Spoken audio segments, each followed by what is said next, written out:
Alright, so we're back with Lexi, and apparently she's got a hit me sign on her because this happened.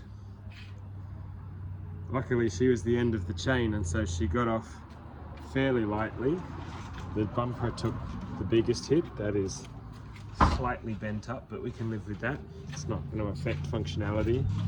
And this all got pushed in along here. See, it's broken the bumper up here. This one's still okay, but we've got a divot to pop here, and so it is in with the hot water trick again. So about 5 litres of hot water here, and we'll just get started. You sure that's hot water and not tea?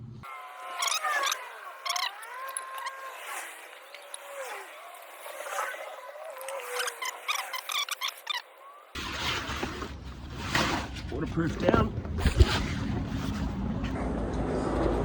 And under we go.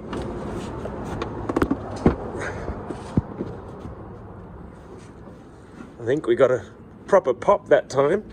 No push. There's not much more I can do under there.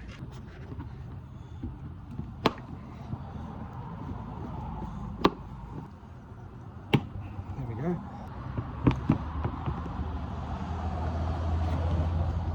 That's it.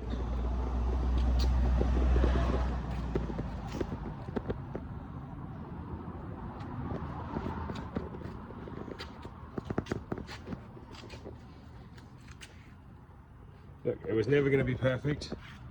This is all cracked along here.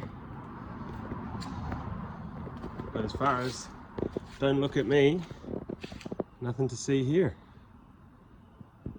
And there we go, a nice easy one that actually popped for us, so we didn't have to put too much pressure. It popped out. There is a little bit of deformity in the top of the bumper, but she's a hell of a lot better than she was. That's it for tonight, everybody. Thanks for watching, and we'll catch you on the next one.